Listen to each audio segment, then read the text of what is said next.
Assalamualaikum warahmatullahi wabarakatuh. Perkenalkan, nama saya Mas Darul Putra Pradana, NIM 181710201029 dari Teknik Pertanian Fakultas Teknologi Pertanian Universitas Jember. Pada kesempatan kali ini saya ingin mempresentasikan tentang urgensi pertanian presisi di Indonesia. Sebelum mengetahui apa itu pertanian presisi, tentu kita harus mengetahui apa saja faktor pendorong penerapan pertanian presisi di Indonesia. Faktor pertama yaitu peningkatan jumlah penduduk. Berdasarkan prediksi FAO pada tahun 2050, jumlah penduduk dunia akan mengalami peningkatan hingga mencapai 9,6 miliar. Hal ini mengindikasikan bahwa produksi pertanian harus ditingkatkan sebesar 70% agar mampu mencukupi kebutuhan penduduk saat itu. Dengan perkiraan jumlah penduduk yang semakin meningkat dari waktu ke waktu, menuntut sektor pertanian untuk meningkatkan volume produksinya. Di sisi lain, luas lahan pertanian cenderung mengalami penurunan akibat perubahan tata guna lahan, membuat beban sektor pertanian menjadi semakin besar. Ini merupakan faktor yang kedua, yaitu penurunan luas lahan pertanian.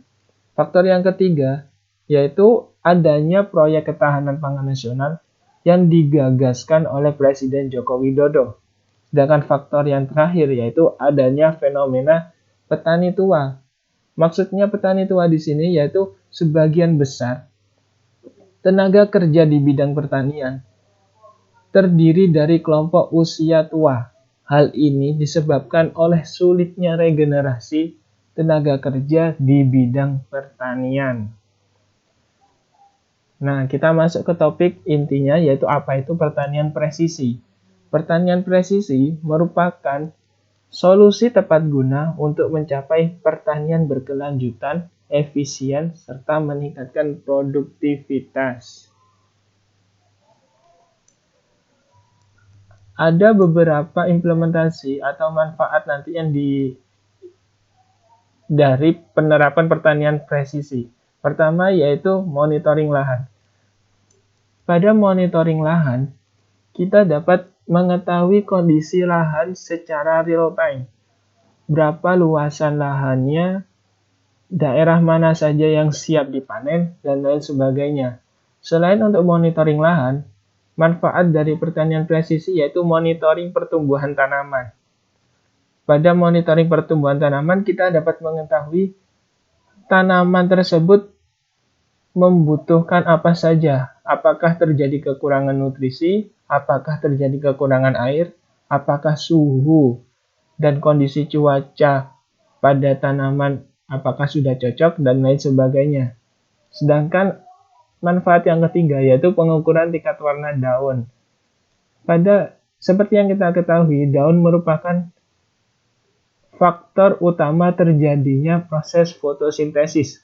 Dengan kita dapat mengetahui tingkat warna daun, kita dapat mengetahui kesehatan tanaman, kebutuhan tanaman akan nutrisi, dan lain sebagainya.